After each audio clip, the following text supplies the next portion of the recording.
Narito na nagbabagang balita sa oras na ito. Nakatakdang bumisita sa bansa si U.S. Secretary of State Hillary Clinton sa darating na Nobyembre 12 hanggang 13. Ito upang makipagpulong sa mga senior Filipino officials kaugnay ng U.S.-Philippine Treaty Alliance. Nais rin daw ng sekretarya na personal na makita ang naging pananalasa ng mga nagdaang bagyo sa bansa.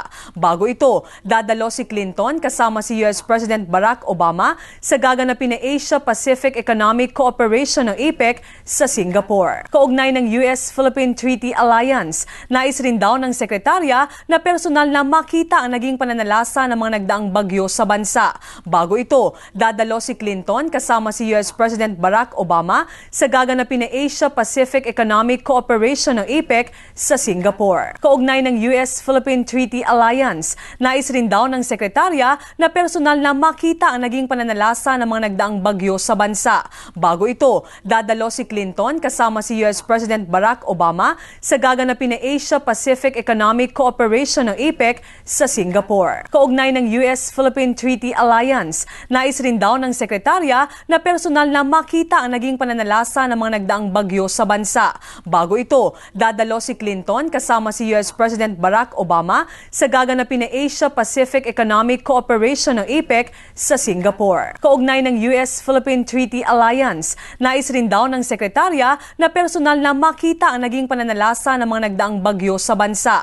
Bago ito, dadalo si Clinton kasama si U.S. President Barack Obama sa gaganapin na Asia-Pacific Economic Cooperation o APEC sa Singapore. Kaugnay ng U.S.-Philippine Treaty Alliance, nais rin daw ng sekretarya na personal na makita ang naging pananalasa ng mga nagdaang bagyo sa bansa.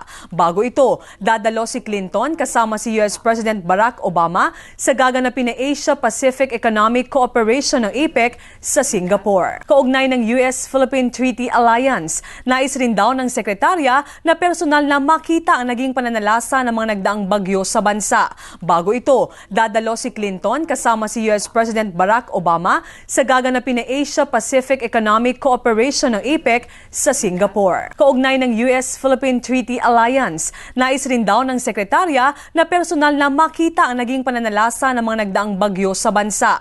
Bago ito, dadalo si Clinton kasama si U.S. President Barack Obama sa gaganapin na Asia-Pacific Economic Cooperation o APEC sa Singapore. Kaugnay ng U.S.-Philippine Treaty Alliance, nais rin daw ng sekretarya na personal na makita ang naging pananalasa ng mga nagdaang bagyo sa bansa. Bago ito, dadalo si Clinton kasama si U.S. President Barack Obama sa gaganapin na Asia-Pacific Economic Cooperation o APEC sa Singapore. Kaugnay ng U.S.-Philippine Treaty Alliance, nais rin daw ng sekretarya na personal na makita ang naging pananalasa ng mga nagdaang bagyo sa bansa. Bago ito, dadalo si Clinton kasama si U.S. President Barack Obama sa gaganapin na Asia-Pacific Economic Cooperation o APEC sa Singapore. Kaugnay ng U.S.-Philippine Treaty Alliance, nais rin daw ng sekretarya na personal na makita ang naging pananalasa ng mga nagdaang bagyo sa bansa.